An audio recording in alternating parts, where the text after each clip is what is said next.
at first-time home buyers. This is recorded, so it will be on our YouTube channel later, GFWAR YouTube channel. You'll be able to see all 4 sections of our seminars involving the realtor, the mortgage process, the home inspection and home warranty process, and the closing process. And today we are wrapping it up, and we're on the closing process. And what we are, how we basically finalize the process and some of the details involved in that. And with us today, we have Catherine Cargile from Old Republic Title and Christian Burton from McKnight Title. And they will be talking about the process. They've both worked in the title business for many years and are experts in their fields, and we welcome them. And I will hand it off to them. And if you have any questions during, you can put it in the chat. Also, we'll have a section at the end for questions that we'll be able to answer, hopefully for you. So with that, I will hand it over to them. Good morning, everybody. I'm Catherine at Old Republic Title, and first-time home buyers are such fun people to work with. And we want to, Christian and I both are here today to help you all with the process of what happens at the title company and what is title insurance. So you've got your real estate agent, you have your lender, you found your house, you've got a contract going, and the last step in the process is to close. And that's what we call it, is you go to the title company to close. And I think I'll start off with what is title insurance. This is, something that most people don't know about. They don't really understand it, but it's really basic and it's simple. It's an insurance policy, just like you have, a homeowner's insurance policy and you have health insurance. Well, this is title insurance that protects your property. It's something that if you're getting a loan, it's something that's required for you to have. The lender is going to want you to protect their collateral. So there's actually 2 types of title insurance. One is called a loan policy, and that insurance policy protects the lender, and it protects the loan that you have. And then the second one is called an owner's policy. And this is, it provides you assurance that your title company will stand behind you if anything, if there's ever any sort of a problem that arises after you buy the home. And problems are things like maybe there's tax liens, or there were some wrong signatures, some forged signatures in the chain of title, any kind of errors or claims, by missing heirs or ex-spouses. So there's all kinds of things that your title insurance policy is going to protect you from. And what's the cost of title insurance? Well, title insurance is the amount of title insurance is tied to the sales price of your home. And it is governed by the state. It's not something that title companies get to choose how much they want to charge for the insurance policy. That is governed by the state. And we all charge the same amount. Your realtor can help you know exactly, or the title company that you're working with, know exactly what those premium rates are. And we all have premium rate cards that, have those amounts. And it's a one-time fee. It's not like other insurance where you pay monthly. It's just a one-time fee that you pay at closing, and then you are protected for the life that you own the property. So let's see, I think some other things, if that's answers, if anyone has any questions about what is title insurance, I mean, that's what the title company does, is we issue that insurance.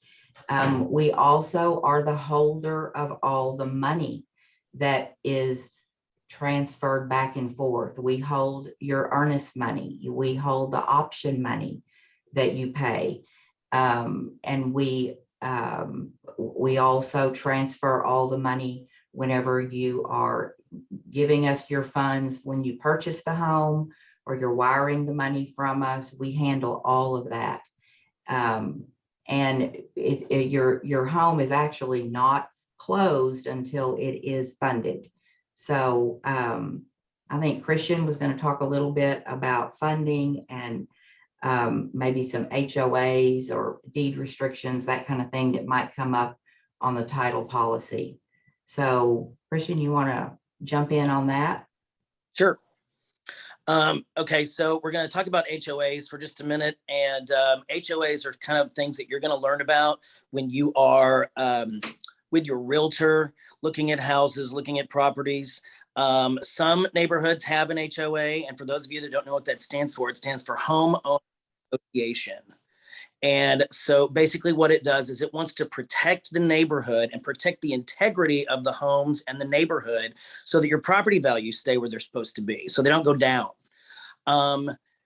Usually older neighborhoods, ones that are built before 1950 or 1960, do not have HOAs at all. Or if they do, they have one that's probably been started by the residents. And a lot of time it's not a mandatory HOA, meaning you can choose to opt into it or you can choose not to. Master plan communities, communities that were built by big developers, probably starting, I don't know, maybe the 1970s and beyond, will have an HOA. And the most important thing to know about that is that, they have a board of directors, they have a main person in charge, they have a property management company that is usually running them. And those are the person that you'll make that's the company you'll make your checks out to every quarter, every year, however they choose to set it up. So there's certain fees that go along with that. When you are buying a house, you have to have, first of all, figure out if it's in an HOA. If it is, then the realtor is going to tell the title company to order what's called a resale certificate.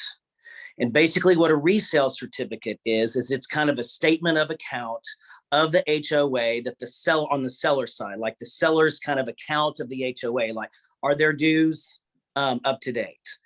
Have they been fined for anything? Are there any outstanding fines, anything? So it's kind of just like a bill of what's been going on the account. So that's a resale certificate. And that can take, every HOA is different. It's like every lender is different. They can take, 5 days, 10 days, longer to get the resale certificate to you. So it's important when you're filling out the contract that you allow enough time in there to get the resale certificate back, because the deal will not be able to close without that resale certificate. Because if there is anything on there that has to be paid, that the seller has to make right, then we have to know about that before closing. Resale certificates range in price from, and I'm just, I'm kind of just generalizing here, but they usually run about, $150 to $250, maybe more if you're in a super high-end neighborhood. But that's kind of probably the base range as far as that's concerned. And then once you about to get to closing, then the HOA is going to stick another fee on there, and it's called the transfer fee. Meaning it's going to transfer, it's a fee to transfer the HOA account into you, the new buyer's name. And that fee is usually about same price, usually about $150 to $250, depending on the neighborhood. And that's usually a negotiable fee. Like sometimes the buyer will pay for it, sometimes the seller will pay for it. Your real estate agent should negotiate that for you more than likely.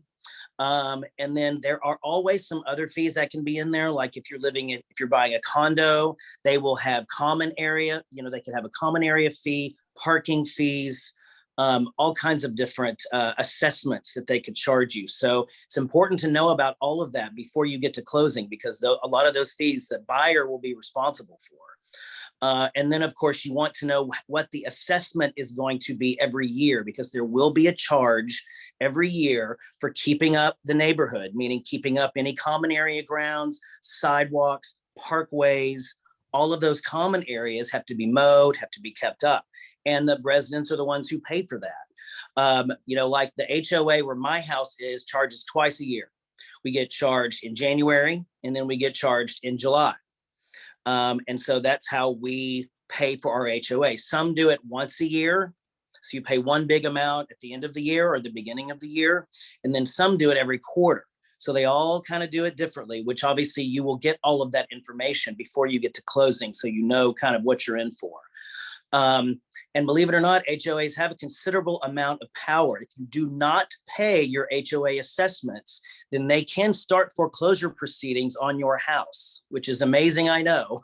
But they're pretty powerful organizations. And I mean, I understand why they exist. Sometimes I think they have a little too much power, but that's not for me to decide, I guess. But anyway, the whole purpose of an HOA is to protect the integrity of the neighborhood. So that's why they're there. The deed restrictions are what we will pull as the title company. We will pull those in the title work. And those will go out with the title commitment, which the title commitment is, as Catherine, talked about earlier, it's our title research. It's our guarantee, our commitment to get you clear title to your property when you buy it. And normally the deed restrictions come with that. And basically what the deed restrictions are, sometimes called restrictive covenants. Those are all the rules of the neighborhood, of the HOA, meaning you can't paint your house lime green or hot pink. You can't let your grass get 2 feet off the ground. You can't let your shrubs get out of control and too high. You can't leave your garbage cans visible. They have to be behind the garage or behind the house somewhere. All of those types of things that I guess would look aesthetically unpleasing are going to be in those deed restrictions. And they can have as many or as few as they want. Like I said, every neighborhood is different. So you will get copies of that so that you can see kind of what the rules are. And trust me, HOAs are very good about enforcing the rules. I remember I had foundation work done on my house. They ripped half of my shrubs out to get to the foundation. They tried to put them back in the ground. Of course, they all died, and I had the HOA on me in less than 2 weeks, letting me know I needed to replace my dead shrubs. So anyway, that is the purpose. Those are some of kind of the costs and kind of some of the paperwork that you have to have. And then, I don't know, Shelby, do you want to talk about zoning real quick? Yeah, and most cities have zoning, and with Houston being a large exception to that, interestingly. But City of Fort Worth does have zoning. Many of the suburbs have zoning. And what zoning does is kind of restrict, commercial areas will be commercial and residential areas will be residential, things like that. When you're looking at a house that may have a guest house, zoning can definitely come into play, and you'll want to check with either the city or your realtor can probably point you to the zoning map. And what it might show you is that it's not zoned for multifamily. If you wanted to rent out your guest house to somebody, that may not be allowed. So that's something you might want to look at before purchasing, if you have something like that in mind. If it's a guest house for friends on occasion or family on occasion, or even permanently, it may be allowed. But it's important to look at that zoning. If you want to run a business out of your house, some places, if it's out in the county with not in the city, you're probably going to have no restrictions, no zoning. So you may have deed restrictions put in place by the previous owner, but there's no city to enforce zoning. So just something to keep in mind and something to watch for when you're buying, and it might have a use, or you have a planned use for it that is not included. And now we'll go to the closing disclosure. Okay, the closing disclosure. So for short, we call the closing disclosure a CD. You'll hear that term in the process. And when you go to the title company to actually close, well, actually prior to going to the title company to close, you will be sent a copy of your CD. And the CD is a document that is built between the title company and the lender. And it's a document that has all of the numbers on it. It's going to show you what the sales price is. It'll give you it's numbers, and there's a lot of debits and there's a lot of credits. So for instance, you have already paid your earnest money and your option money. So that fee is going to be a credit to you on the CD. You'll see the prorated tax amount. We prorate the taxes, so the seller is charged the taxes for the beginning of the year until the day of closing, and then the buyer from the day of closing for the remainder of the year. It's going to have your homeowner's insurance on there. It's going to have the taxes. It's going to have the broker commissions. It's going to have any fees by the lender. It'll have your title policy fee and any fees from the title company. It's going to, then at the very end, it will show you exactly how much you're supposed to bring to closing. And you don't bring cash. Title companies don't want cash. You're going to want to either get a cashier's check made payable to the title company, or you can send your funds over through a wire from your bank. So that document right there is the most important thing that you're going to want to understand. And the lender and the title company work together to build that CD to get that to you. I'm trying to think what else. And then what should they bring to closing, Christian? Okay, when you get to the closing table, and hopefully, if all has gone right, you will have seen the closing disclosure before you get to the closing table. Am I right? Yeah. Yeah, it was a rule through TRID years ago, I think 2012, that the lender had to get the closing disclosure to the buyers within 3 days of closing. So you will have a chance to review all of the charges, all of the fees, all of the credits, all of that before you get to closing. So when you come to closing, first of all, I want to say you need to bring yourself. Closing a home is a in-person deal. There is an exception to that. There is a way actually to do it remotely, but I'm not going to talk about that right now because it's not accepted by a lot of lenders. So it's not really a viable option for many people yet. Probably someday we'll get to that point, but not right now. Most lenders, when you're signing your loan papers, want a wet signature on all of the documents, meaning they want an original signature in ink in the title company before an escrow officer. So bring yourself, and if you have a spouse that is non-qualifying, you still need to bring your spouse with you, because Texas is a community property state, meaning the spouse will have to sign some documents, including the deed of trust, which is the document of your promise to pay the loan back. So you do need to bring your spouse, even if they're not on the loan. Secondly, you need to bring a current ID with you. Notary publics, which escrow officers are all notaries, meaning because they have to notarize and witness your signature in person. They have to check your ID so they know you are who you say you are. The ID cannot be expired. You cannot show up with a expired driver's license and say, "Oh, I just forgot. I'm sure it's fine." No, it has to be a current ID of some sort. And you don't have a driver's license, it can be a government issued ID card, or it can be a passport. Any of those things will work, but they have to be current.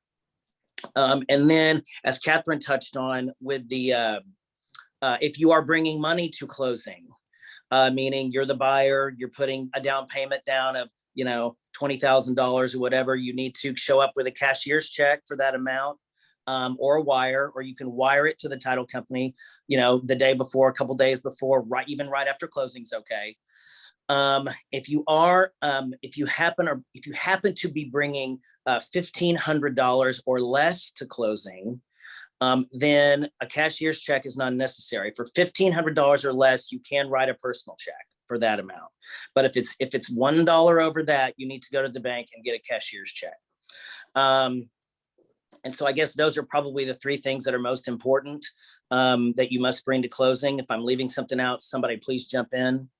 As far as funding goes, how funding happens is, so funding is basically your lender, as the buyer, your lender is giving permission to fund your loan, saying everything looks great, everything's okay. So we're going to give the money to fund the loan. But a number of things have to happen before that's possible. And it's just a few things, but they're obviously very important, meaning the buyer must sign in person, the seller must sign, and we have to have then the buyer's money that you're bringing to closing. And then we also have to have the money from your lender. All that has to come to the title company, because us as the disinterested third party, we take in, as Catherine said, we take in all of the money and then we can disperse it out again, but we have to have it. So a lot of people think, oh, I've signed, the seller has signed, we're done.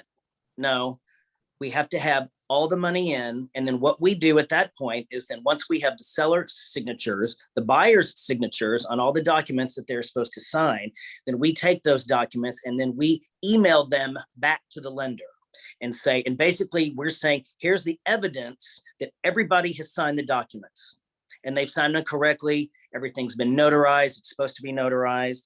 And then the documents kind of sit there with the lender until somebody has a chance to review all of that. And let me tell you, sometimes it takes 30 minutes, sometimes it takes 3 hours. It's just whenever they get to it, especially at the end of the month, which the end of the month, the busiest time to close on a house. It can take longer because the lender has a lot of loans they've got to look through. So once they have the documents from us, then once they have a chance to review them all, then that is when they email us back and say, okay, everything looks great. Here is your funding number. When the funding number is issued, that is when it is actually closed, is at that point. Then the next topic is, when will I get keys? Then when will I get keys? Once the deal is funded, then keys can go out. And, you know, every deal is different about who has the keys. Sometimes the seller gives the keys to the real estate agent, which then they will hold on to the keys until the deal is funded. And then they will pass it on to the buyer's real estate agent, which then will pass them along to you. Sometimes the listing agent, which is the seller's agent, gives the keys to the title company and say, why don't you, as the closing agent, you keep the keys until the deal funds, and then the buyer can come back up to the title company and get the keys. That happens. And then sometimes the seller just leaves the keys in the house and says, grab the keys whenever the deal's funded. So there's lots of different ways that can happen. Again, you know, depending on your situation and where you're going to be, you know, some people are closing on a house and going out of town. You know, everybody has their own schedules and situations that they're in. So just make sure that you discuss all of that with your real estate agent as to how to get the keys once your deal funds. And then move in is right after that. You know, obviously once you have the keys, you can, you know, move in. You may want to, you know, I would never suggest hiring moving trucks and all of that the day of closing. It's just not a good idea, because things can happen, things can go wrong. If the lender, for whatever reason, does not have a chance to fund the loan that day, which doesn't happen often, but you kind of need to prepare for worst case scenarios sometimes, then it can be the next day that you will get the keys, the loan will fund, all of that sort of thing. So I would never suggest having moving trucks ready to go on the day of closing, because especially if you're closing late in the day, sometimes it may not fund till the next day. So, and then you might want to have the carpets cleaned. You might want to have any number of things done before you actually move into the house, which is of course very specific to each person. But anyway, once it's funded, you have the keys. It is at your discretion on, when you want to move in and when you get them. Yeah. And occasionally we have lease backs. So as a realtor and broker, I do often advise our selling clients, if they're living in the house, that they get what's called a seller's temporary lease. And what happens is, if they're living there, we want the deal to be funded and maybe before they move out, because if something happens at that last minute and they move out, then maybe they're now they're trying to sell a vacant house. But it's fairly common in our market, if the house is occupied by the owner, the seller, that they get a little bit of a lease back, and it may only be 2 days, 1 day, 5 or 7 days is pretty common. And it's just so that the money lands in their bank account, and then they can get their movers lined up and move out. And then the house is available for you to move in as the buyer. And most times they do not pay a daily rent or anything like that. It's called an accommodation lease, and it's just for the ease of transition. But you can have the seller pay. And when it's funded, it's your house, and you are now the landlord, and the previous seller is now the tenant. So they still have their tenant's rights, and you have your landlord property owner rights. And you can talk to your realtor. You can still go visit the house, but you have to give them notice, as they are the tenants now. But like I said, often it's just a couple days, so that everybody can get moved in or moved out comfortably, and money lands in the bank appropriately. So, and I will say, I think as Christian and Catherine have pointed out, one of the keys to this process, it does sound somewhat complicated, but if you have a realtor, a mortgage loan officer, and a title company all communicating well, then they're going to tell you what to do, what you need to do every step of this process.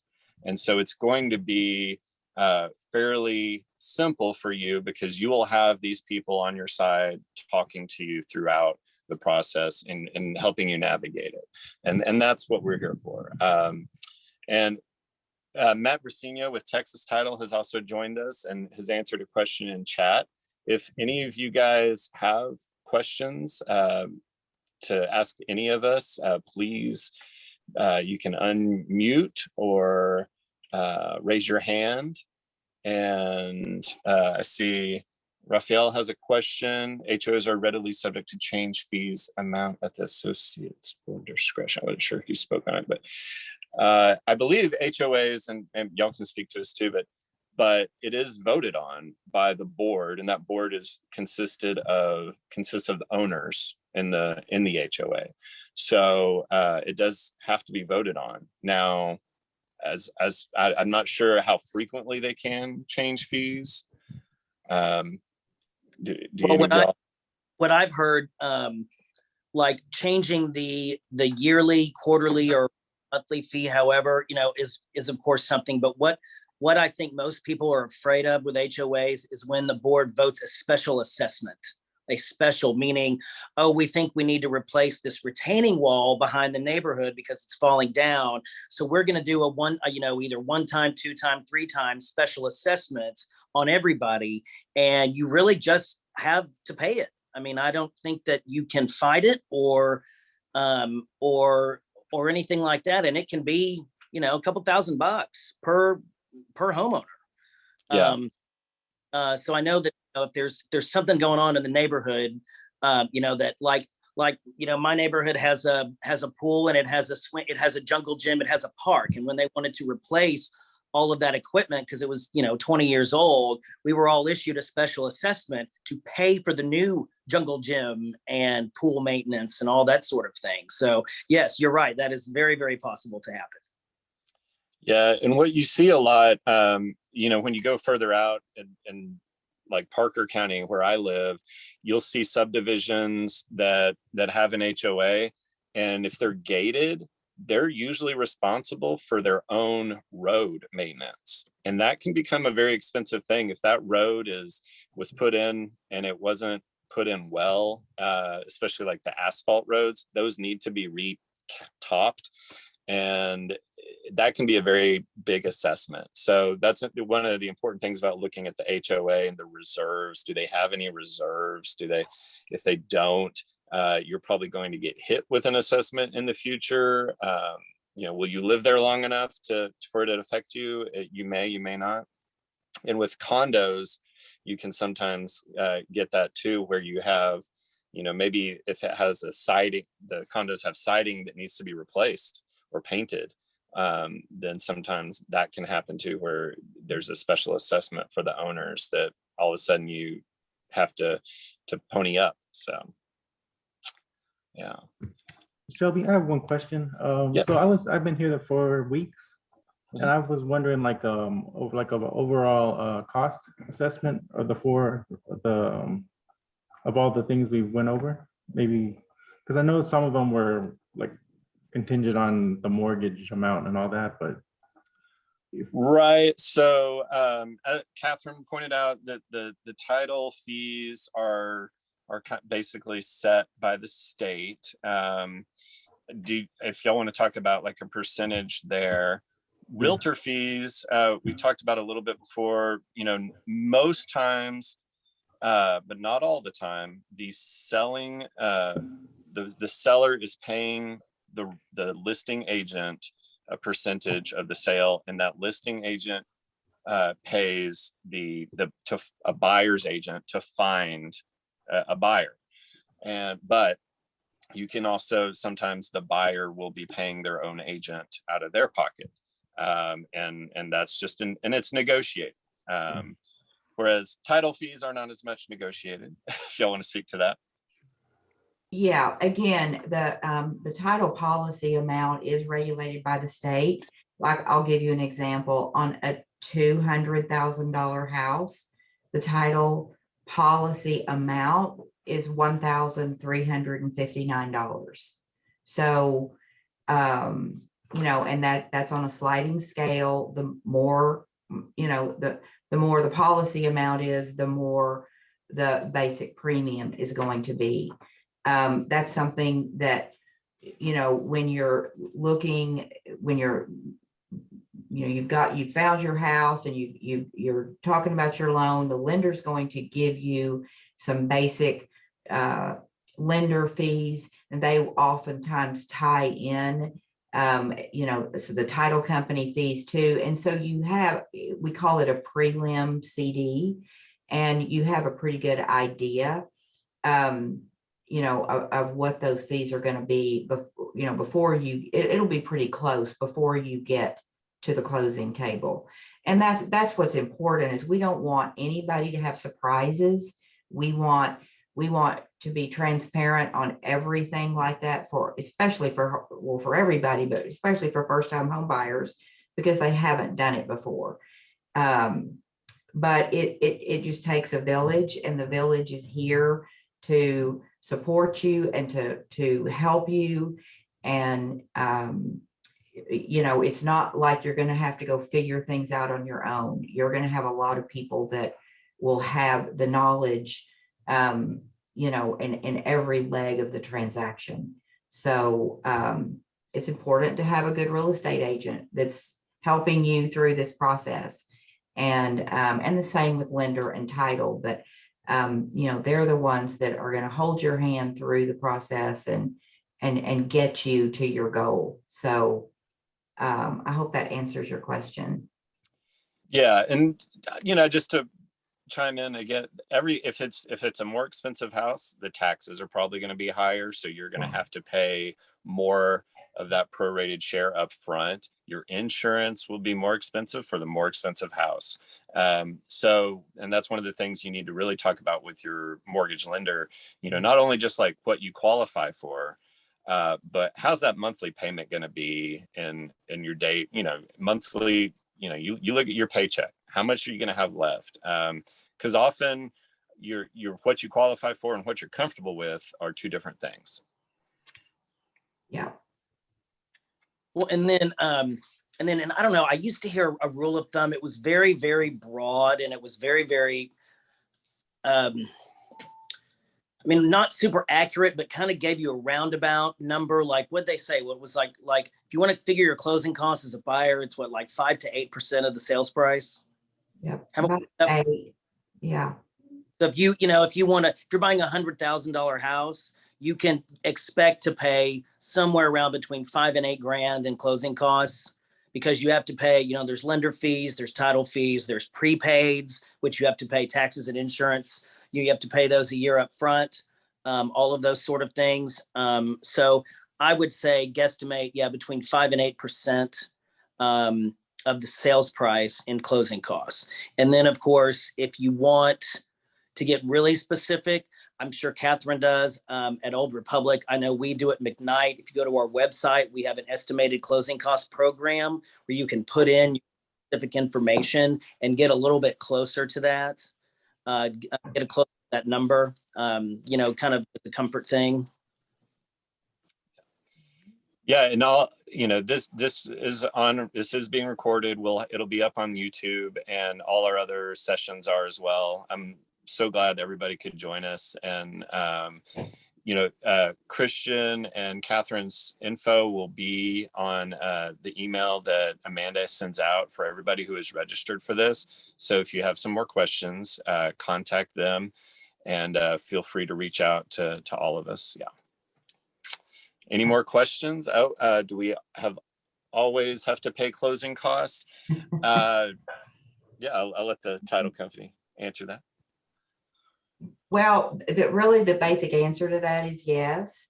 I mean, a lot of times I know the lender rolls in fees on their part, but you can always expect there's going to be, you know, out of pocket costs, you know, when you're purchasing a home. And that's part of the education that the lender gives you when you are, you know, applying for a loan. And there's a lot of great lenders around. Your realtor can recommend some good lenders for you. And it's just, you know, starting there to understand what your costs are going to be at the end. But Yeah. most of it is very general, but you can pretty well count there are closing costs. Yeah. And Sorry, go ahead. well, I was just going to say, because if it's a new transaction, you know, you obviously are going to have title insurance on a new loan. On any sort of new loan, you have to have a new title insurance policy. The lender is going to have fees. But like Catherine said, I mean, a lot of times you can find a good lender that might roll those fees into your loan to keep your out-of-pocket closing costs to a minimum. You know, the prepaids, meaning, you know, a year's worth of taxes and insurance. I'm not sure if they can roll that in, because that might not be possible. But, you know, talk to your lender about, you know, what they can do to minimize your closing costs, because as the buyer, most of your costs are going to come from the lender side. That's going to be a big, huge chunk of your fees is from the lender side. So, you know, talk to your lender and see what they can do. Also, you might check into, you know, there's a lot of down payment assistance programs that you can look into. If you have to qualify for a lot of them, but you might just look into it and see, because there is money out there for people that want to get into a home, that have good credit, that just may, you know, need a little bit of assistance. Talk to you about that. You know, they will probably know more about what kind of down payment assistance programs are out there for you. And of course, your realtor as well will know that. Yeah, I was definitely going to add in our mortgage series, that video, they do go over some of the down payment assistance programs. I have had clients come to closing with only a few $100s. So it is possible to come to closing and have very little out of pocket initially. But like Christian said, you do have to qualify for them. There might be some things that you need to do. That lending video will answer some of those questions. Also, depending on the market, it is possible, and depending on the seller, to negotiate for the seller to contribute towards your closing costs. And they can pay a fair amount of that. Sometimes there are fees that cannot be paid by them, but it's like I said, it is negotiable. So talk to your realtor about it.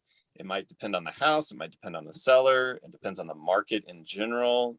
When it's a seller's market, when it's what it is, and it's generally a seller's market right now, it is kind of hard to get them to give you some closing costs because it still comes out of their bottom line.